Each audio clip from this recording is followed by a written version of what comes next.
نحمده ونصلي على رسوله الكريم أما بعد فقد قال الله تعالى في القرآن الكريم والفرقان المجيد بعد أعوذ بالله من الشيطان الرجيم بسم الله الرحمن الرحيم كنتم خير أمة أخرجت للناس تأمرون بالمعروف وتنهون عن المنكر وتؤمنون بالله وقال النبينا صلى الله عليه وسلم من رأى منكم منكرا فليغيره بيده فإن لم يستطع فبلسانه فإن لم يستطع فبقلبه فذلك ضعف الإيمان أو كما قال عليه الصلاة والسلام. கண்ணியத்திற்குரிய அல்லாஹ் தஆலாவின் நல்லடியார்களே, தயவு செஞ்சு செல்ஃபோனில் ஃபோட்டோ எடுக்கிறது நிப்பாட்டி கொள்ளுங்க. ஃபோட்டோ எடுக்கிறது, வீடியோ எடுக்கிறது ஷரியத்தில் ஹராமாக்கப்பட்டிருக்கு. தயவு செஞ்சு இது தீனுடைய மஜ்லிஸ், மஸ்ஜிதுடைய மாஹுல், நபியுடைய சுன்னத்துகளை, நபியுடைய வாழ்க்கைகளை மீண்டும் இந்த உலகத்தில் உயிர்ப்பிப்பதற்காக, உருவாக்குவதற்காக நபியுடைய முதலாம் நூற்றாண்டு காலம், சஹாபாக்குடைய முதலாம் நூற்றாண்டுடைய காலம், அதை போலவே சிறந்த மக்களை உருவாக்கக்கூடிய உழைப்பிற்காக நாம் ஒன்று சேர்ந்துடும். இந்த இடங்கள்லையும் நாம் உலகத்தினுடைய விஷயங்களை, நாம் எப்பயுமே வாழக்கூடிய சாதாரண ஒரு மனிதனுடைய வாழ்க்கைகளை போல நாம் வாழ்ந்துட்டு போகக்கூடிய எண்ணங்களில் உட்காரக்கூடாது. அதில் இங்கே எது ஷரியத்தோ அது அமல்படுத்தப்படணும். அதனால்தான் தொழுகைக்கு முன்னால் அவ்வளோ நேரம் நீங்கள் எப்படி வேணால் தொழுது கொள்ளுங்க அப்படிங்கிறது இல்லை. நபியுடைய தொழுகை எப்படி இருக்குமோ, நபியுடைய சஃப்புகள் எப்படி இருக்குமோ அப்படி சஃப்பில் நிப்பாட்டப்பட்டு. எல்லாரும் கொஞ்சம் கவனமாக கேட்போமா? இன்ஷா அல்லாஹ், மாஷா அல்லாஹ். அதனால் உட்கார்ந்துருக்கக்கூடிய நாம் இந்த எண்ணங்களில் உட்காரணும். நேற்றே நமக்கு சொல்லப்பட்டுச்சு, இந்த மஜ்லிஸ்களிலிருந்து வெளியாகக்கூடிய நாம் ரெண்டு நோக்கத்தில் வெளியாகணும். நம்ம நல்லா விளங்கி கொள்ளணும். அப்படி இல்லை அப்படின்னு சொன்னால் நாம் இப்போ கூடி கலைஞ்சது வெறும் ஒரு மாநாடு போல, ஒரு சொற்பொழிவுகளை போல, ஏதோ பயான்களை கேட்குற இடங்களை போல இந்த கூட்டம் ஆயிடக்கூடாது. மாறாக இந்த கூட்டத்தில் நாம் கலந்துக்கிட்டு வெளியாகும்போது ரெண்டு தன்மைகளோடு போகணும். முதல் தன்மை, அல்லாஹுடைய பாதைகளில் ஒவ்வொரு கலிமா சொன்ன முஸ்லீமும் உலகத்தில் நலவுகள் உண்டாக்கப்படுறதுக்காக வேண்டி, உலகத்தில் இருக்கக்கூடிய பாவங்கள் தடுக்கப்படுறதுக்காக வேண்டி ஒவ்வொரு கலிமா சொன்ன முஸ்லிமும் தன் உயிர் பொருள் நேரத்தை எடுத்துக்கிட்டு அல்லாஹுடைய பாதையில் வெளியாயிடணும்.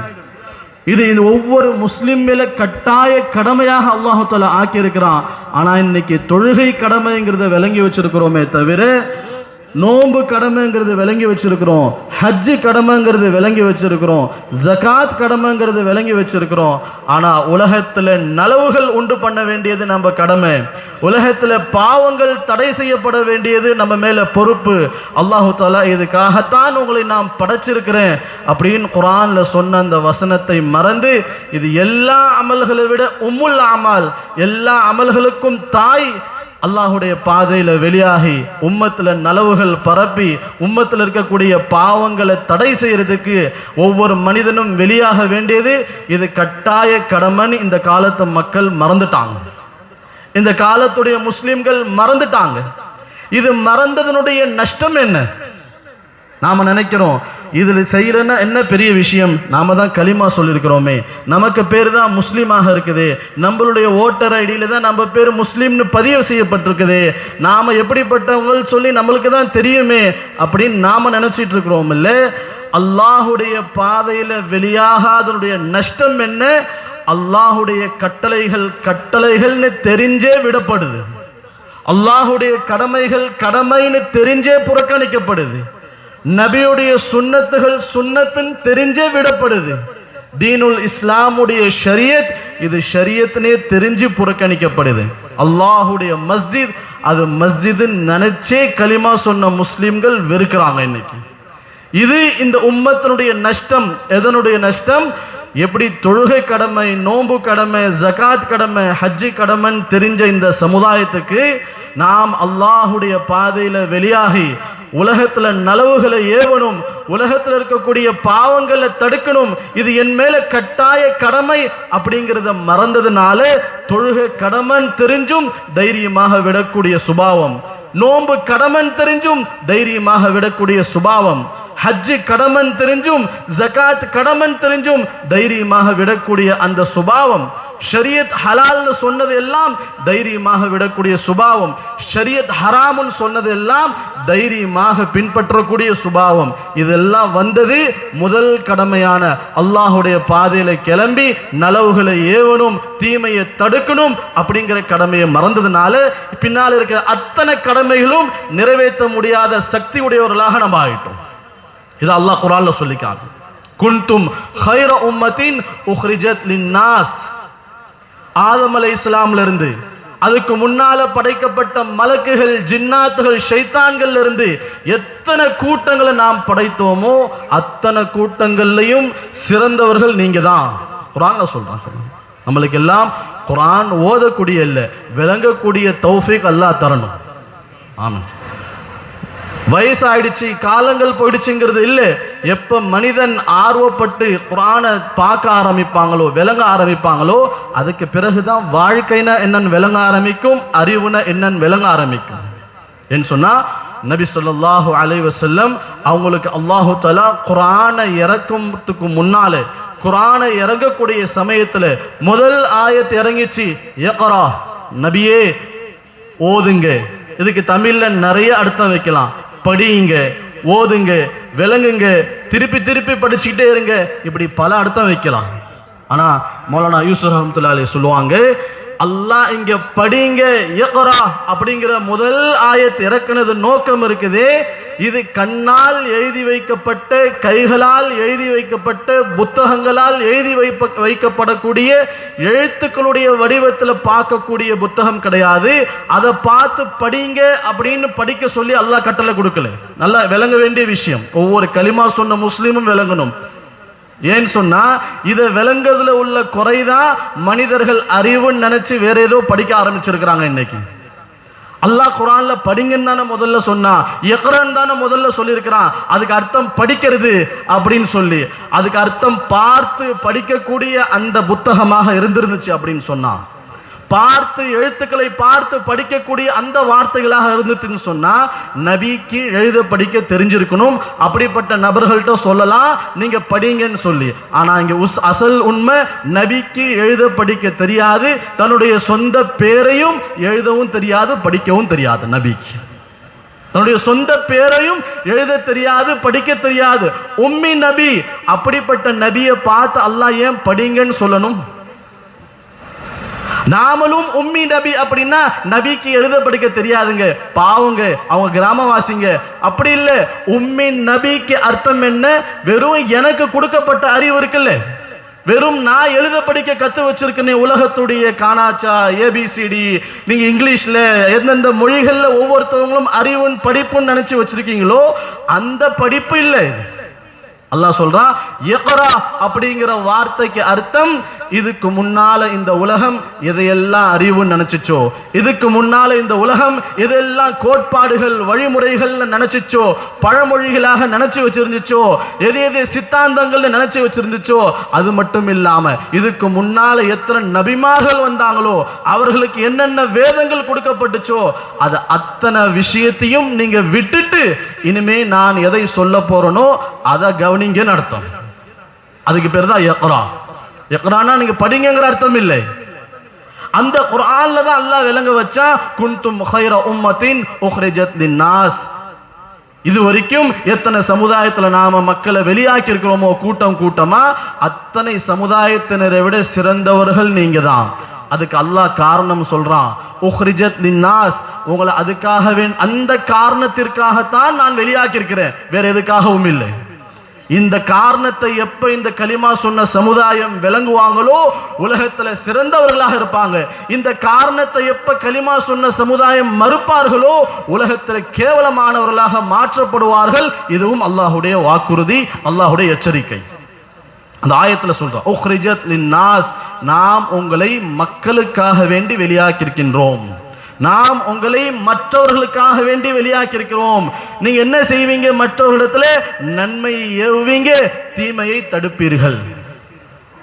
அல்லாஹ் குர்ஆன்ல மற்ற இடங்கள்ல சொல்லும் பொழுதும் அல்லாஹ் சொல்றான், யார் உலகத்துல சிறந்தவர்? 3 விஷயம் செய்யக்கூடியவங்க உலகத்துல சிறந்தவங்க.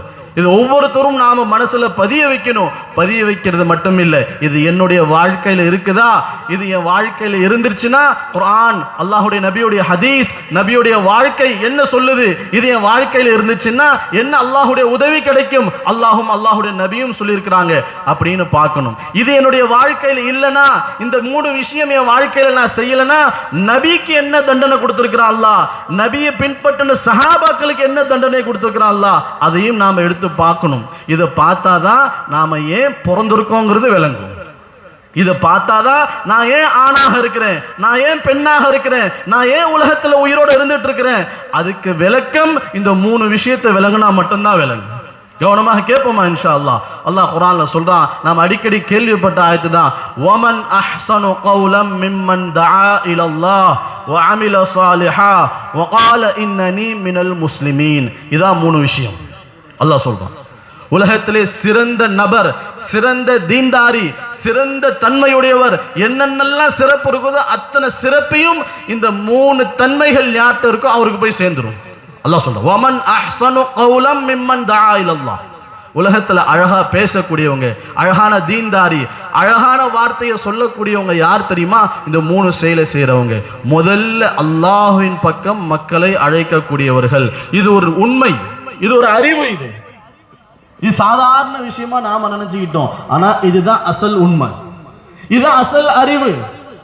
இந்த அறிவின் பக்கம், இந்த உண்மையின் பக்கம், அதாவது அல்லாஹ்வின் பக்கம் அழகான முறையில மக்களை அழைக்கணும், முதல் வேலை.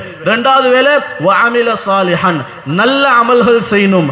3வது வேலை வகால இன்னனி மினல் முஸ்லிமீன், நானும் முஸ்லிம்கள்ல ஒரு சாதாரண மனிதன் தான் சொல்லி ஒற்றுமையை கடைபிடிக்கணும். இந்த 3 வேலை செய்யக்கூடியவர்கள் உலமாக்கள் கிதாபுகள்ல எழுதுறாங்க, தப்சீர்கள்ல எழுதுறாங்க, இந்த 3 நோக்கங்களுக்காகத்தான் அல்லாஹு தஆலா முஸ்லிம்களை உலகத்துல படைச்சிருக்கான். இந்த 3த்தையும் மனிதர்களிடத்திலே மனித வடிவில் நபி ஸல்லல்லாஹு அலைஹி வஸல்லம் வாழ்க்கையாக, செயல்முறையாக இந்த 3 விஷயத்தையும் செஞ்சு காமிச்சிட்டு, இதை போலவே நீங்களும் செய்யுங்க, எனக்கு என்ன உதவி கிடைச்சிச்சோ அதே உதவி உங்களுக்கும் இருக்குது. நபியுடைய வாக்குறுதி இது. இந்த 3 விஷயத்தை நபி செஞ்சு காமிக்கிறதுக்காகத்தான் உலகத்துல நபியும் நபிமார்களும் அனுப்பப்படுறாங்க. அதுல குறிப்பா கடைசி நபி முஹம்மது ஸல்லல்லாஹு அலைஹி வஸல்லம், அவங்களுக்கு பிறகு எந்த நபியும் கிடையாது. அவர்களுக்கு பிறகு யாராவது தன்னை நபின்னு சொன்னானா அவன் பொய்யன், அவன் பைத்தியக்காரன். இப்ப அந்த 3 விஷயத்தை மனிதர்கள் மத்தியிலே செயல் ரீதியாக, வாழ்க்கை ரீதியாக வாழ்ந்து காமிக்கிறதுக்காக தான் முஹம்மது ஸல்லல்லாஹு அலைஹி வஸல்லம் அவங்க அல்லாஹ் தஆலா நமக்கு நபியாக ஆக்கணும்.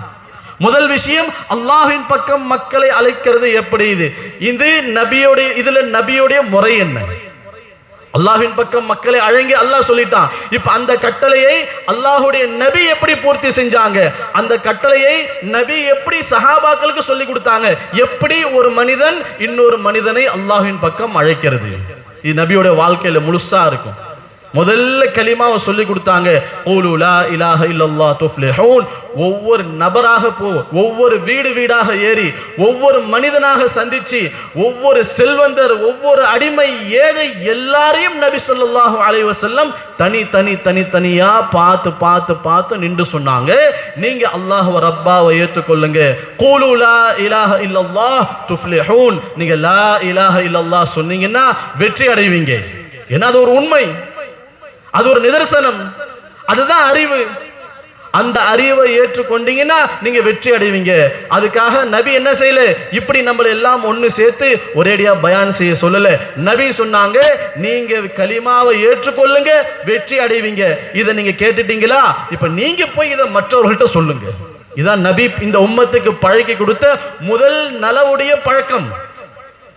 2வது வஅமில ஸாலிஹன். நபி ஸல்லல்லாஹு அலைஹி வஸல்லம் ஒவ்வொரு செயலையும் அழகான முறையில் செஞ்சு காமிச்சிருக்கிறாங்க. இந்த அமில ஸாலிஹன் அப்படிங்கிற வார்த்தையில வெறும் அமல், தொழுகை, நோன்பு, ஜகாத்து மட்டும் இல்ல, நபி எதெல்லாம் செஞ்சு காமிச்சாங்க. எச்சி துப்புறது எப்படி, முடி வைக்கிறது எப்படி, உடை அணியிறது எப்படி, முகத்தோற்றம் எப்படி, சிந்தனை எப்படி, பார்வை எப்படி, நடை எப்படி, பேச்சு எப்படி, குடும்பத்துடைய வாழ்க்கை எப்படி, வியாபார முறை எப்படி, கொடுக்கல் வாங்கல் எப்படி, நண்பர்களுக்கு மத்தியில எப்படி, எதிரிகளிடத்துல எப்படி நடந்து கொள்ளணும், நயவஞ்சகத்துல எப்படி நடந்து கொள்ளணும், இது எல்லாம் அமிலே சாலிஹன்ல சேரும். நபி ஒண்ணுத்தையும் வழி காமிச்சாங்க. சும்மா இல்ல, நபி வெறும் தொழுகையை மட்டும் சொல்லி கொடுத்துட்டு போயிட்டாங்க. நபி வெறும் நோம்ப மட்டும் வைங்கன்னு சொல்லி கொடுத்துட்டு போயிட்டாங்க. இல்லை, எந்த அளவுக்கு ஒரு மஜ்லிஸ்ல நபி ஸல்லல்லாஹு அலைஹி வஸல்லம் உட்கார்ந்து இருக்கிறாங்க. அப்ப ஒரு நபர் அந்த மஜ்லிஸை விட்டு எழுந்து போகும்போது, என் செருப்பை காணாம், நாளை என் செருப்பை காணான்னு பதறார். எதுக்கு இந்த சம்பவம் சொல்லப்படுதுன்னா, அல்லாஹ்வுடைய நபி ஒவ்வொரு மனிதனையும் எப்படிப்பட்ட குணமுடையவர்களாக இருக்கணும், ஒரு மனிதனுடைய குணம்னா அது எப்படி இருக்கணும், இதை விளக்க வச்சுட்டு போனாங்க உம்மத்துக்கு. தன்னுடைய செருப்பை தேர்றாரு காணாம அப்படின்னு சொல்லி, உடனே பக்கத்துல இருந்த இன்னொரு சஹாபி சிரிச்சுக்கிட்டே மறைச்சு வச்ச செருப்பை எடுத்து அவர்கிட்ட கொடுக்கிறார். நபி கேட்டாங்க, ஏன் இப்ப இவர் எந்திரிச்சு தன்னுடைய செருப்பை காணான்னு சொல்லி தேடினார். இப்ப அந்த சஹாபி சொன்னாங்க, யா ரசூலுல்லாஹ், நான் தான் இவருடைய செருப்பை மறைச்சு வச்சு விளையாண்டேன். சாதாரண விஷயம் தானே இது. நண்பர்களிடத்துல விளையாடுவாங்கல்ல, நண்பர்களை பார்த்து என்ன செய்வாங்க, கேலி கிண்டல் பண்ணிப்பாங்கல்ல. சொன்னா, யா ரசூலுல்லாஹ், நான் தான் இவருடைய செருப்பை மறைச்சு வச்சு விளையாண்டேன். அப்ப நபி ஸல்லல்லாஹு அலைஹி வஸல்லம் சொன்னாங்க, உங்களுக்கு எவ்வளவு தைரியம் இருந்துச்சுன்னா ஒரு முஸ்லிம, ஒரு மூமின கொஞ்ச நேரம் பதற வச்சுட்டீங்களே. ஒரு முஸ்லிமு கொஞ்ச நேரம் பதற வைக்கிறது, பதட்டத்தை உண்டாக்குறது, இது பெரும் பாவங்கள்ல கட்டுப்படும். நபி எச்சரிக்கை செஞ்சு சீர்திருத்தம் செஞ்சாங்க. எதுக்கு? ஒரு சின்ன செருப்பை, மற்றவருடைய செருப்பை எடுத்து மறைச்சு வச்சு அவருக்கு மத்தியில் சின்ன பதட்டம், செருப்பு காணாம போற என்ன ஆக போகுது, கொஞ்ச நேரம் தேடுவோம், கவலைப்படுவோம், அதுக்கப்புறம் என்ன செய்வோம், வேற செருப்பு வாங்கிட்டு போயிடும். ஆனா நபி மனித சமுதாயத்துக்கு சொல்லி கொடுத்தாங்க, ஒரு மனிதன் இன்னொரு மனிதனை விளையாட்டாக கூடும் பதட்டத்தை உண்டாக்க கூடாது, விளையாட்டாக பதட்டத்தை உண்டாக்க கூடாது. தன்னுடைய ஒட்டகத்துக்கு முன்னால இன்னொரு ஒட்டகம் போயிட்டு இருக்குது, அவர் தூங்கிட்டார், பின்னால வரவர். முன்னால போறவர் என்ன செஞ்சார்னா, பின்பக்கம் திரும்பி அம்பை எடுத்து கூட்டுல இருந்து வில்லுல வச்சு பின்னால வரக்கூடிய தன்னோட தோழரை பார்த்துட்டு வச்சிருக்கிறார், அம்பு விட போற மாதிரி. ஆனா பின்னால வரவர் தூங்கிட்டு இருக்கிறார். திடீர்னு கண் முழிப்பு வருது. கண் முழிக்கும் போது பார்த்தா வில்லு என்ன செய்யப்பட்டிருக்குது, தனக்கு முன்னால தன்னுடைய சகோதரர் நீட்டிக்கிட்டு இருக்கிறார் விளையாட்டாக. இதை பார்த்த உடனே தூக்கத்துல இருந்து எழுந்தவருக்கு பதட்டம் வந்துருச்சு. உடனே அவர் சிரிக்க ஆரம்பிச்சார், இல்ல நான் விளையாட்டு தான் செஞ்சேன். இதை பின்னால இருந்து பார்த்துட்டு இருந்த நபி சொன்னாங்க, உங்களுக்கு எவ்வளவு தைரியம் இருந்துச்சுன்னா உங்களுடைய சகோதரருக்கு முன்னால நீங்க அம்பை எடுத்து காம்பி அவருக்கு பயத்தை உண்டு பண்ணுவீங்க. நீங்க ஒரு முஃமினை பயமுறுத்துறது இது பெரும்பாவம். எதுக்கு சொல்லப்படுதுன்னு சொன்னா, வஅமில சாலிஹன், என் நபி இந்த உம்மத்துக்கு என்ன செஞ்சுட்டு போனாங்க, தொழுகை, தொப்பி வைக்க, நோன்பு வைக்க, ஜகாத் கொடுக்க, இது மட்டும் தான் கத்து கொடுத்துட்டு போயிட்டாங்க. நாம நினைக்கிறோம் எச்சி துப்புற விஷயத்துல இருந்து நபி ஸல்லல்லாஹு அலைஹி வஸல்லம் கத்து கொடுத்துருக்காங்க. எச்சி துப்புறது சாதாரண உமிழ் நீருங்க, வாய்க்கு மத்தியில உண்டாகுது, வந்துச்சுன்னா வாயில சேர்த்து எங்கேயாவது துப்பிட்டு போயிடுவோம். இல்ல, நபி சொல்லி கொடுத்தாங்க, மக்கள் பார்க்குற மாதிரி அருவருப்பா துப்பாதீங்க, மக்கள் நடக்கிற இடத்துல துப்பாதீங்க, கிப்லாவை பார்த்து துப்பாதீங்க. அப்படியும் அதிகமா தேவை வந்துருச்சுன்னா துப்பிட்டு இடதுபுறத்துல அது மேல மண்ணை தூக்கி போடுங்க. இதுல இருந்து ஆரம்பிச்சு ஒரு ஆட்சி அதிகாரம் ஒரு மனிதத்துல கொண்டு போய் சேர்க்கப்பட்டுச்சு. ஒரு மனிதன் ஆட்சி அதிகாரத்துக்கு தகுதியுடன் ஆயிட்டான், மனித சமுதாயத்தை வழிநடத்துறதுக்கு தகுதியுடன் ஆயிட்டான். அதுக்கு அவன் அதிகாரத்துல உட்கார வைக்கப்பட்டா அது வரைக்கும் ஒரு மனிதனிடத்துல எப்படி நடந்து கொள்ளணும், இது அமிலே சாலிஹன், இது அல்லாஹ்வுடைய நபி கற்றுக் கொடுத்தாங்க. ஹஜ்ரத் உமர் ரலியல்லாஹு அன்ஹு அமீருல் முஃமினீன் இந்த நபி கிட்ட இந்த குர்ஆன் ஹதீஸுடைய பாடத்தை படிச்சு கொண்ட அந்த சஹாபாக்கள் தங்களுடைய வாழ்க்கையில குர்ஆன் ஹதீஸ் வந்ததுனால தான் உலகத்தை வழி நடத்தக்கூடிய பொறுப்பு அல்லாஹ் அவர்களிடத்துல ஒப்படைச்சான், உலகத்தை பாதுகாக்கக்கூடிய பொறுப்பு அல்லாஹ் இடத்துல ஒப்படைச்சான். அப்படிப்பட்ட அமீருல் முஃமினீன் ஹஜ்ரத் உமர் ரலியல்லாஹு அன்ஹு சொல்றாங்க, எனக்கு ஒட்டகம் மேய்க்க தெரியாது, ஆனா ஏன்ட்ட அல்லாஹு தஆலா 1/3 பகுதியே மக்களை வழி நடத்தக்கூடிய பொறுப்பு அல்லாஹ் கொடுத்திருக்கிறான்.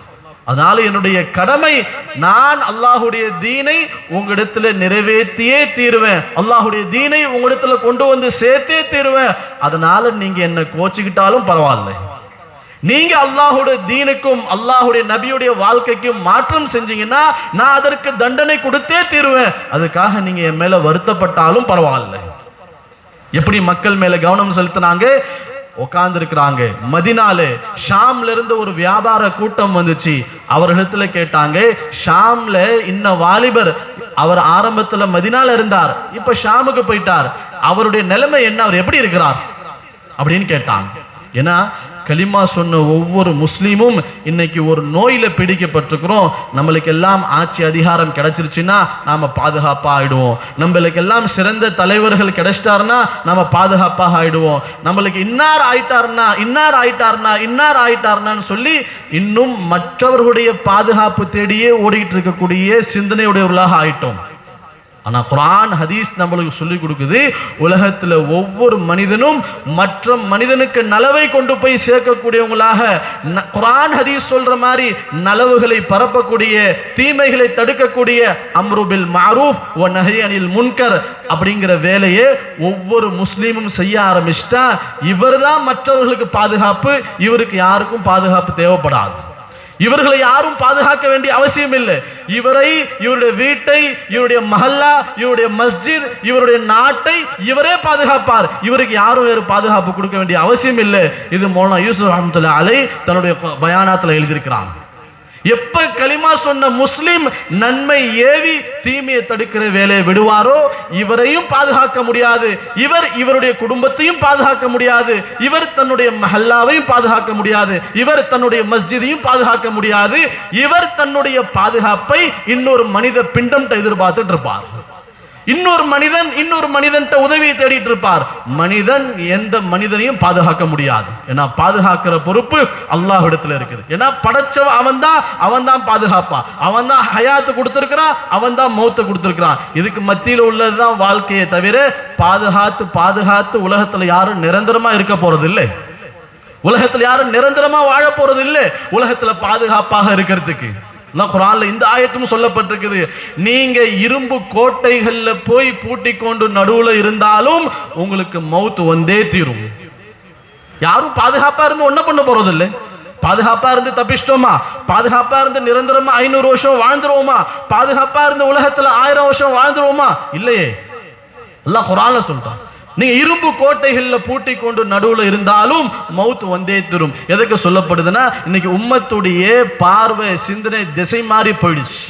உம்மத்து கோழைகளாக, கண்ணியமற்றவர்களாக, உம்மத்தை மற்றவருடைய உதவியை தேடி தேடி அலையக்கூடியவர்களாக ஆனது இந்த 2 செயலை விட்டதுனால. நன்மை ஏவுற பொறுப்பு, தீமையை தடுக்கிற பொறுப்பை விட்டதுனால. அல்லாஹ் சொல்றான், இன் தன்சுருல்லாஹ யன்சுருக்கும், நீங்க அல்லாஹ்வுடைய தீனுக்கு உதவி செய்யுங்க. அப்படின்னா என்ன? அல்லாஹ்வுடைய மஸ்ஜித் கட்டுறதுங்க, அல்லாஹ்வுடைய மதரசாக்கள் கட்டுறதுங்க, இல்ல நலவான வழிகளில் பொருள் செலவு பண்றதுங்க. இது மட்டும் இல்ல உலகத்துல அல்லாஹ்வுடைய தீனுக்கு உதவி செய்யறது. அல்லாஹ்வுடைய தீனுக்கு உதவி செய்யறது அப்படின்னா மனிதர்களை உருவாக்குற வேலை, மனிதனை அல்லாஹோட இணைக்கிற வேலை, வழிகேட்டில் இருக்கக்கூடிய மக்களை நேர் வழிப்படுத்தக்கூடிய வேலை. அல்லாஹ் சொல்றான், இந்த வேலையை யார் செய்வீங்களோ இன் தன்சுருல்லாஹ், நீங்கள் அல்லாஹ்விற்கு உதவி செய்தவர்கள் ஆவீர்கள். குர்ஆனுடைய வார்த்தை இது. நீங்க அல்லாஹ்வுக்கு உதவி செஞ்சீங்கன்னு சொன்னா யன்சுருக்குமுல்லாஹ், அல்லாஹ் உங்களுக்கு உதவி செய்தே தீர்வான். மௌலானா இலியாஸ் ரஹ்மத்துல்லாஹி சொல்லுவாங்க, எப்போ ஒரு கலிமா சொன்ன முஸ்லிம் அல்லாஹ்வுடைய தீனுக்கு உதவி செய்வாரோ முழு உலகத்துள்ள அத்தனை படைப்புகளும் இந்த மனிதனுக்கு உதவியாளனாக அல்லாஹ் மாத்திடுவான். காட்டுல இருக்க மிருகங்கள் இவனுக்கு அல்லாஹ் உதவியாளனாக மாற்றுவான். பூமியில வாழக்கூடிய புழு, பூச்சி, மரம், செடி, கொடி, மலை அத்தனையும் இந்த மனிதனுக்கு உதவி செய்யும். இது நபியுடைய காலத்துல நபி செஞ்சு காமிச்சு, சஹாபாக்களும் அதை பார்த்து சஹாபாக்களுடைய காலத்துல அவர்களும் செஞ்சு காமிச்சு அவர்களும் அந்த உதவியை பார்த்திருக்கிறாங்க. நம்ம அடிக்கடி ஒரு சம்பவம் கேள்விப்படுவோம். நபி ஸல்லல்லாஹு அலைஹி வஸல்லம் மஸ்ஜிதில் உட்கார்ந்து இருக்கிறாங்க தன்னுடைய சஹாபாக்களோட. இதுல முக்கிய காரணம் என்ன? மனிதனை உருவாக்கக்கூடிய வேலையை நபி ஸல்லல்லாஹு அலைஹி வஸல்லம் மஸ்ஜிதுகளில் வச்சு செஞ்சு காமிச்சாங்க. அதனால்தான் மஸ்ஜித் இருக்குது, இது அல் மஸ்ஜிது பைத்து குல்லி தகியின், தக்வா உடையவர்களுடைய வீடுன்னு சொல்லப்பட்டிருக்கு. இபாதத் செய்யறவங்களுடைய வீடுன்னு சொல்லப்படலை. இன்னைக்கு முஸ்லிம்கள் எல்லாம் தப்பா விளங்கி வச்சிருக்கிறோம். மஸ்ஜித் இபாதத் செய்யற இடம். வெறும் தொழுகைக்கு வந்தோமா, தொழுது முடிச்சோமா, வேகமா அதை விட்டு ஓடுவோம். தொழுகை முடியும். இதுக்காக தான் மஸ்ஜித். அல்லாஹ் பாதுகாக்கணும். ஹதீஸ்ல இருக்குது, தொழுகையை தொழுது முடிச்சிட்டு யார் வேகமாக ஓடுவாங்களோ அவர்களையே நயவஞ்சகர்கள் சொல்லப்பட்டிருக்கு. கவனமா கேட்க வேண்டிய விஷயம். தொழுகையை தொழுதுட்டு யார் மஸ்ஜிதை விட்டு வேகமா ஓடுவார்களோ அதுக்கு உதாரணம் சொல்லப்பட்டுச்சு. எப்படி இரவு முழுக்க ஆட்டு மந்தைகள்ல அடைக்கப்பட்ட ஆடுகள் கால்நடைகள் பகல்ல கதவை திறந்த உடனே தன்னுடைய உணவு சாப்பிடுறதுக்காக இடிச்சுக்கிட்டு ஒண்ணுக்கு பின் ஒன்னா ஓடுமோ அது போல ஓடக்கூடியவர்கள், தன் மனோ இச்சையின் படி ஓடக்கூடியவர்கள் அப்படின்னு ஹதீஸ்ல சுட்டி காட்டப்பட்டிருக்கு. யாருக்கு? தொழாதவங்களுக்கு இல்லை, தொழுதுட்டு மஸ்ஜிதை விட்டு வேகமா ஓடக்கூடியவங்களுக்கு. அப்படின்னா தொழாதவர்கள் ஹதீஸ்ல இருக்கு, அவர்களுக்கும் இஸ்லாமுக்கும் எந்த சம்பந்தமும் இல்லை. தொழுதவர்களுக்கு இந்த வார்த்தை. அப்ப இங்க சொல்ல வரக்கூடிய விஷயம் என்ன? மஸ்ஜித் வெறும் இபாதத்துக்கு உண்டான விஷயம் இல்லை. அதனாலதான் இந்த உம்மத் மஸ்ஜித்ல இபாதத் கூட செய்ய முடியாத நிலைமையில இருக்கு. நம்ம நல்லா விளங்கணும். நம்மளுடைய தவறான எண்ணம் தான் நம்மளை மஸ்ஜிதுக்குள்ள வரவிடாம ஆக்க வச்சிருக்குது. நம்மளுடைய தவறான எண்ணம் என்ன? மஸ்ஜித் இபாதத்துடைய இடம். அந்த எண்ணம் தான் இன்னைக்கு மஸ்ஜிதுக்குள்ளேயே வரவிடாம வச்சிருக்கு. இது நம்மளுடைய நிதர்சன உண்மை. இது நாம விளங்கினாலும் சரி விளங்கனாலும் சரி.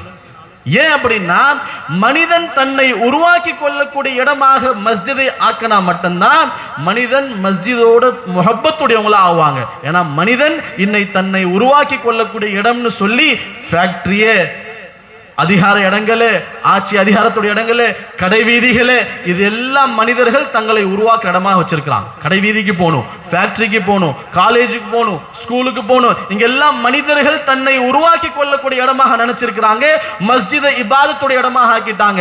ஆனா அல்லாஹுடைய நபி அல்லாஹும் சுட்டி காமிக்கிறான், மஸ்ஜித் இபாதத்துடைய இடம் இல்லை, மஸ்ஜித் மனிதனை உருவாக்கக்கூடிய இடம், மனிதர்கள் உருவாகக்கூடிய இடம் மஸ்ஜித். இது என்னங்க, மனிதனா தானங்க தாயுடைய வயிற்றுல உருவாகிறான். அப்படின்னா மனிதனாக தாயுடைய வயிற்றுல உருவாகிறான். ஆனா திருப்பியும் அவன் மனிதனாகவே வாழ்றதுக்கு மனிதனுடைய உள்ளங்கள் சீர்திருத்தம் செய்யப்படணும். அல்லாஹ்வுடைய நபி சொன்னார். மனிதனா பிறந்துடுறோம், ஆனா மனிதனாகவே வாழ்றதுக்கு மனிதன் முயற்சி செஞ்சாகணும். மனிதனாகவே மனிதன் இருக்கிறதுக்கு மனிதன் தன்னுடைய உள்ளத்தின் பக்கம் கவனம் செலுத்தி ஆகணும். அதற்கு நபி காமிச்ச ஒரே வழி மஸ்ஜிதுக்குள்ள இருந்து மனிதன் உருவாக்கப்படணும். இதனால்தான் நபி ஸல்லல்லாஹு அலைஹி வஸல்லம் எப்ப மதீனாவுக்கு வந்தாங்களோ இஸ்லாமிய சூழ்நிலை உருவாக்குறதுக்காக முதல்ல மஸ்ஜிதை கட்டினாங்க. மஸ்ஜித் கட்டப்பட்டுச்சு.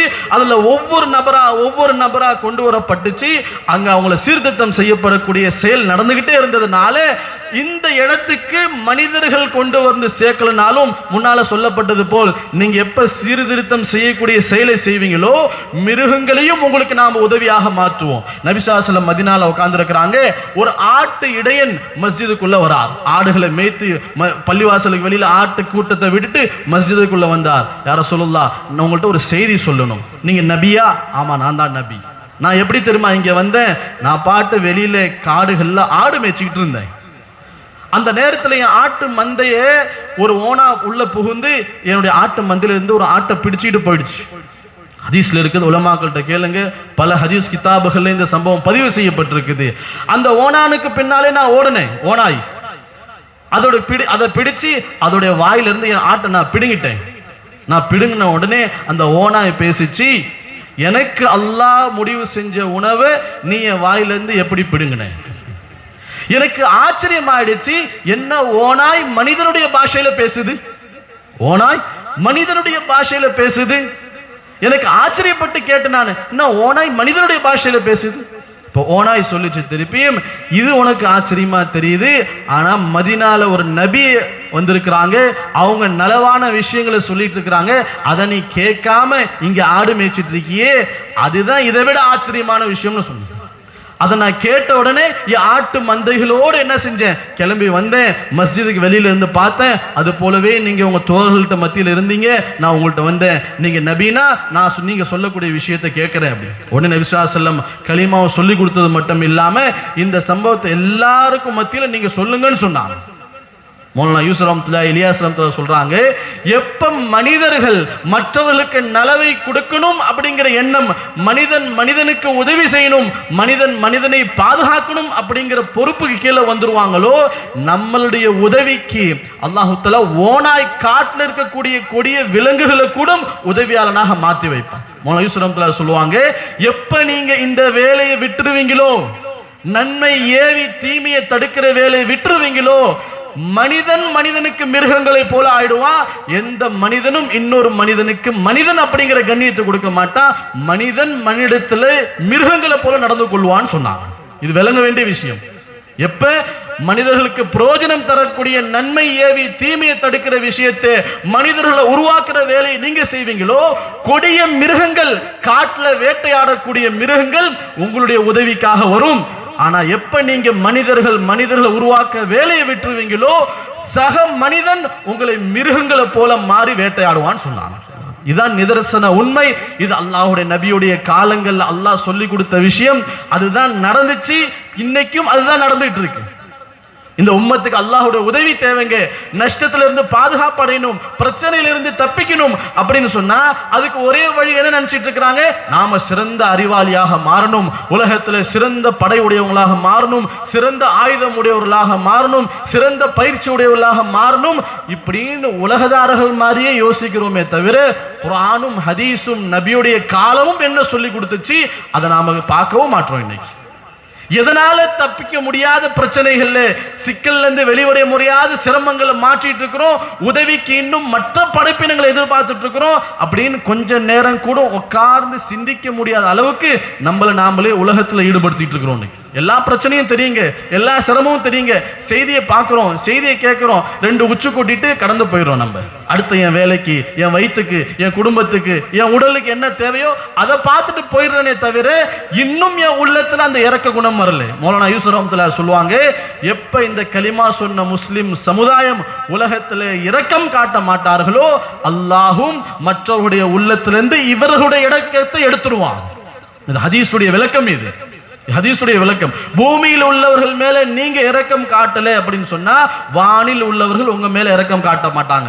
இந்த இரக்கத்துக்கு பேரு காசு இல்லாதவங்களுக்கு காசு கொடுக்கிறோம், உடை இல்லாதவங்களுக்கு உடை கொடுக்கிறோம், உணவு இல்லாதவங்களுக்கு உணவு கொடுக்கிறோம். இந்த இரக்கம் இல்லை. இது இந்த இரக்கம் கலிமா இல்லாதவர்கள் கூட மற்றவர்களுக்கு காமிக்கிறாங்க. இப்படிப்பட்ட இரக்கம், இப்படிப்பட்ட உதவி, இப்படிப்பட்ட உபகாரணங்கள் கலிமா இல்லாதவர்கள் கூட அழகான முறையில் மற்றவர்களுக்கு செய்யறாங்க. ஆனா முஸ்லிம்களை பார்த்து சொல்லப்பட்டுச்சு, நீங்க பூமியில் உள்ளவர்கள் மேல இரக்கம் காட்டுங்க. அதுக்கு அர்த்தம் என்ன? மக்களை நிரந்தர நஷ்டத்தை விட்டு நரகத்தை விட்டு பாதுகாக்கணும். அதான் அசல் வேலை. எப்ப அந்த சமுதாயம் இதை மறந்துருமோ, வானில் உள்ளவர்கள், வானில் உள்ளவன் பூமியில் உள்ள உங்கள் அல்லாத மற்றவருடைய உள்ளத்திலிருந்து உங்களுடைய இரக்க குணத்தை எடுத்துருவான். உங்களுடைய இரக்க குணத்தை எடுத்துருவான். அல்லாஹ் தஆலா ஹதீஸ் இருக்குது, நீங்க எப்ப நன்மை ஏவி தீமையை தடுக்கிறது விட்டுருவீங்களோ, அநியாயம் செய்யக்கூடிய ஆட்சியாளர்கள் உங்கள் மேல சாட்டப்படுவாங்க. அவர்கள் உங்க மேல இருக்கக்கூடிய பிள்ளைகள், பெண்கள், வயோதிகள் மேல இரக்கமே காட்ட மாட்டாங்க. ஆனா ஒரு காலம் இருந்துச்சு, எப்படி கலிமா உடையவர்கள் நன்மை ஏவி தீமையை தடுத்ததுனால உலகத்துல மூலையில ஏதோ ஒரு பகுதியில உட்கார்ந்திருக்க ஷாம்ல இருக்க வாலிபரை பார்த்து இவர் கவலைப்படுறார். ஹஜ்ரத் அமீருல் முஃமினீன் ஜனாதிபதி உமர் ரலியல்லாஹு அன்ஹு, அந்த வாலிபருடைய நிலைமை என்னங்க? வாலிபருடைய நிலைமை அந்த வியாபார கூட்டம் சொல்லிச்சு, அமீருல் முஃமினீன் அவர் மதுவுக்கு அடிமையா இருக்கிறார், மதுவுக்கு அடிமையாயிட்டார். ஓ அப்படியா, வாலிப வயசுனா அப்படிதான் இருக்கும் அப்படின்னு விட்டாங்க. இல்ல, ஒரு ஜனாதிபதி, ஒரு முஸ்லிம் உலகத்தில் என்ன செய்யணும், இது நபி ஸல்லல்லாஹு அலைஹி வஸல்லம் அவர்களிடத்திலிருந்து குர்ஆனின் மூலமாக பாடம் கற்பிக்கப்பட்டிருந்துச்சு. கலிமா உடையவர்கள் அவர்களிடத்தில் இந்த பாவமோ அல்லாஹ்வுக்கு மாற்றமான ஷரியத்தோ கண்ணுக்கு முன்னால வரும்போது என்ன செய்வார்? அப்படியா, அவர் மதுவுக்கு அடிமை ஆயிட்டாரா? கடிதம் எழுதுங்க, எடுங்க, உடனே தாவத், அவரை நலவின் பக்கம் அழைக்கக்கூடிய தாவத், அல்லாஹ்வுடைய வார்த்தையை கொண்டு எச்சரிக்கை செய்யக்கூடிய தாவத், அல்லாஹ்வின் பக்கம் அழைக்கக்கூடிய தாவத். இது ஜனாதிபதியுடைய பொறுப்பு மட்டும் இல்ல, கலிமா சொன்ன ஒவ்வொரு முஸ்லிம் மேல பொறுப்பு. கடிதத்தில் எழுத சொல்றாங்க, காஃபிரி ذنب وقابل التوب شديد العقاب ذي الطول. இந்த ஆயத்தை எழுத சொல்றாங்க. இந்த ஆயத்தை எழுதி இதை உங்களுடைய நண்பர்களிடத்துல, அந்த வாலிபர்களிடத்துல கொடுத்து இது என்னுடைய உபதேசம்னு சொல்லுங்கன்னு சொல்லுங்க. நேரா இந்த வியாபார கூட்டம் அந்த வாலிபர் இடத்துல போச்சு, அந்த கடிதத்தை கொடுத்தாங்க. அந்த கடிதத்தை படிச்ச உடனே அந்த வாலிபர் அந்த ஆயத்தை படிக்கிறார். அல்லாஹ் எப்படிப்பட்டவன்னா பாவத்தை மன்னிக்க கூடியவன். சரி, பாவம் செஞ்சிட்டீங்க, தௌபா செஞ்சா தௌபாவையும் ஏற்றுக்கொள்ளக்கூடியவன். அல்லாஹ் தண்டனை கொடுத்தான கடுமையான முறையிலே தண்டனை கொடுப்பான். இப்படி அல்லாஹுடைய வார்த்தைகளை சொல்லி அவர்களை நலவின் பக்கம் அழைச்சாங்க. எப்ப அல்லாஹுடைய வார்த்தை உள்ள போய் சேர்ந்துருமோ தானாகவே உள்ளத்துல மாற்றம் ஏற்படும். ஏன்னா ஈமான் இருக்குது, கலிமா இருக்குது. இன்னைக்கு அததான் செய்ய சொல்லுது. மக்களை மறதியுடைய மாஹூல்ல இருந்து வெளியாக்கி மஸ்ஜிதுக்குள்ள கொண்டு வந்து அல்லாஹ் ரசூலுடைய வார்த்தைகளை காதுகளுக்குள்ள செலுத்தணும். ஏன் அது செலுத்தப்படலை அப்படின்னு சொன்னா பாவங்கள் காதுல செலுத்தப்படுது, பொய்கள் காதுல செலுத்தப்படுது. அல்லாஹ் இல்லாத மற்றவர்களை பற்றின சக்திகள், அல்லாஹ் இல்லாத மற்ற படைப்பினங்கள் மனிதனுக்கு பிரயோஜனம் தரும், பாதுகாப்பு தரும், கண்ணியம் தரும், உதவி செய்யும் சொல்லி இது டெய்லி நம்ம காதுகள் நியூஸ் ரீதியா, செய்தி ரீதியா, படிப்பு ரீதியா, என்ன ரீதியோ காதுல புகுத்தப்பட்டுக்கிட்டே இருக்குது. இதை கேட்டு கேட்டு மனிதன் பலகீனமாயிடும். உண்மையை கேட்காம பொய்களை மட்டுமே கேட்கக்கூடியவர்கள் உண்மையாளராக உருவாக மாட்டாங்க. நலவுகளை கேட்காம வெறும் பாவங்களை மட்டுமே தன்னுடைய காதுகளில் கேட்கக்கூடியவங்களுக்கு உண்மையால் நல்லவர்களாக ஆக மாட்டாங்க. இன்னைக்கு உலகத்தில் இருக்க செய்தித்தாள்கள் இதெல்லாம் என்ன சொல்லி கொடுத்துக்கிட்டே இருக்குது? மற்றவர்களுடைய குறையை சொல்லி கொடுத்துக்கிட்டே இருக்குது. இன்னார் என்ன குறை செஞ்சார், இன்னார் என்ன தவறு செஞ்சார், இன்னார் என்ன பாவம் செஞ்சார், இன்னாருடைய சொத்து இவ்வளோ, இன்னாருடைய பாவம் இவ்வளோ, இன்னாருடைய தனிப்பட்ட மனிதனுடைய வாழ்க்கை இது. இஸ்லாம்ல எது கடுமையான ஹராம்னு சொல்லப்பட்டுச்சோ மற்றவருடைய பாவத்தின் பக்கம், மற்றவருடைய வாழ்க்கையின் பக்கம், மற்றவருடைய செயல்களின் பக்கம் கவனம் செலுத்துறது, இது இஸ்லாம்ல கடுமையான ஹராம் தடை செய்யப்பட்டுச்சு. உயிரோட இல்ல செத்த மனிதனுடைய மாமிசத்தை உண்பதற்கு சமம் சொல்லிக் கொடுக்கப்பட்டுச்சு. மற்றவருடைய குறைய பார்க்கிறது, மற்றவருடைய செயல்களை பார்க்கிறது. இப்ப இஸ்லாம் என்ன சொல்லி கொடுத்துச்சு? இஸ்லாம் தன்னுடைய குறையை தான் பார்க்க சொல்லிச்சு, மற்றவருடைய நலவுகளை பார்க்க சொல்லிச்சு. நாம இன்னைக்கு செய்தித்தாள்களை டெய்லி என்ன படிக்கிறோம்? அதுல நியூஸ்கள்ல என்ன படிக்கிறோம்? சொல்லுவாங்க, செய்தித்தாள்களும் நியூஸும் மனிதனை கோழைகளாக பயமுடையவர்களாக ஆக்குவதற்காக உருவாக்கப்பட்டுச்சு. மனிதர்களை கோழைகளாக ஆக்கணும், மனிதர்களை பயமுடையவர்களாக ஆக்கணும். அதுக்கு என்ன செய்யறது? நிலைமைகளுடைய பயத்தை உண்டு பண்றது. மழை வரப்போகுது, வெள்ளம் வரப்போகுது, பூகம்பம் வரப்போகுது, அது வரப்போகுது, இது வரப்போகுது, யாராலையும் தடுக்க முடியாது வரது. ஏன் உலகத்தில் அதெல்லாம் நிகழ்றது? அல்லாஹ் குர்ஆன்ல சொல்றான், தஹரல் ஃபஸாது ஃபில் பர்ரி வல் பஹ்ரி பிமா கஸபத் ஐதின்னா. உலகத்துல எந்த நிகழ்வுகளும் அது தானா ஏனோ தானோன்னு இயற்கையா நடக்கிறது இல்லை. மனிதனுடைய செயல்கள் அது அந்த மாதிரி செயல்களை உண்டாக்கிறது. எப்ப ஜினா அதிகமாயிடும், விபச்சாரம் அதிகமாயிடும், ஆபாசங்கள் அதிகமாயிடும், பாவங்கள் அதிகமாயிடுச்சுன்னு சொன்னா நீங்க உலகத்துல பூகம்பங்களை எதிர்பார்த்து கொள்ளுங்க. குர்ஆன் சொல்லி கொடுக்குது. மழையே பெய்ய மாட்டேங்குதுங்க, வறுமை, விளைச்சலே இல்லைங்க, நஷ்டம், வட்டி அதிகமாயிடுச்சுன்னு நினைச்சு கொள்ளுங்க சொல்லுவாங்க. எப்ப உலகத்துல பாவங்கள் அதிகரிக்குதோ இசை அதிகமாயிடுச்சுன்னு நினைச்சு கொள்ளுங்க. இசை ஹராம்ங்கிறது கூட பல பேருக்கு மறந்துச்சு. வட்டியாவது ஹராம் நினைக்கிறாங்க, இன்னைக்கு மதுவாவது ஹராம் நினைக்கிறாங்க. ஆனா இசை ஹராம்ங்கிறது மறந்து போச்சு. பள்ளிவாசலுக்குள்ள இசைக்குது போனை வச்சுக்கிட்டு கவலை கிடையாது, தொழுகையில இசைக்குது போன்ல கவலை கிடையாது. ஏன்? இது ஹராம்ங்கிறதே மறந்து போச்சு. என்ன களிமா இருக்குது, லா இலாஹ இல்லல்லாஹ், இதனுடைய பிரதிபலிப்பு ஹராம ஹராம்னு விளங்க வைக்கும், ஹலால ஹலால்னு செய்ய வைக்கும். இது கலிமா இருக்கிறதுக்கு அடையாளம். ஒருத்தரோட உள்ளத்துல லா இலாஹ இல்லல்லாஹ் முஹம்மதுர் ரசூலுல்லாஹ் உள்ளத்துல இருக்குங்க, அதுக்கு அடையாளம் என்ன? ஹலால செய்ய வைக்கும், ஹராம வெறுக்க வைக்கும், செஞ்சிட்டாலும் தௌபா செய்ய வைக்கும். இது கலிமா உள்ளத்துல இருக்கிறதுக்கு அடையாளம். ஆனா இன்னைக்கு ஹராம் என்னன்னே தெரியல, ஹலால் என்னன்னே தெரியல, வட்டி ஹலால், மது ஹலால், இன்னைக்கு எல்லாத்தையும் தலைக்கு மாற்றி கொண்டு வந்துட்டு இசை அது ஹராம்ங்கிற லிஸ்ட்லே இல்லை இன்னைக்கு. அதாவது ஒவ்வொரு வீடுகள்ல வாலிபர்கள்ல பெரியவர்கள்ல இருந்து சின்னவங்க இருந்து ஆண்கள்ல இருந்து பெண்கள்ல இருந்து காதுல மாட்டி மாட்டி இசை கேட்டு உட்கார்ந்துருக்கும். இசை அது விடுறதுக்கு தயாரில்லை இன்னைக்கு. இசையுடைய நஷ்டம் நபிசா சொன்னாங்க, அல்லாஹ்வுடைய நபி, நான் உலகத்துக்கு வந்ததே இசை கருவிகளை உடைச்சி எறியறதுக்காக தான் சொன்னாங்க. ஆனா இசை எப்படி ஹலால் ஆயிடுச்சு இன்னைக்கு? ஷைத்தான் தன்னுடைய கட்டுப்பாட்டுல ஒரு மனிதனை கொண்டு வரதுக்கு இசையுடைய பழக்கத்தை உண்டு பண்ணுவான்னு வந்திருக்கு. உலமாக்கள் சொல்றான், ஷைத்தான் ஒரு மனிதனை, ஒரு சமுதாயத்தை கட்டுப்படுத்துறதுக்கு, ஒரு மனிதனை தன் இஷ்டப்படி ஆட வைக்கிறதுக்கு இசையை தான் கொண்டு வருவாங்க. அதனால நீ இசை கேட்கறவெல்லாம் ஆடுறாங்க. ஆண்கள்லேருந்து பெண்கள்லேருந்து, ஆண்கள் படிக்கிற இடத்துலேருந்து, இதெல்லாம் அறிவு படிக்கிற இடம், இதெல்லாம் அறிவு போதிக்கப்படுற இடம் நினைக்கிறோமோ அங்கெல்லாம் இந்த கேவலங்கள் நிகழ்த்தப்படுது. அதன் மூலியமாகத்தான் ஆபாச வார்த்தைகள், அதன் மூலியமாகத்தான் ஆபாச எண்ணங்கள், அதன் மூலியமாகத்தான் ஆபாச கோட்பாடுகள், ஷிர்க்குடைய கோட்பாடுகள், குஃப்ருடைய கோட்பாடுகள் இதன் மூலியமா கொண்டு போய் சேர்க்கப்படும். விளங்குறது இல்லை.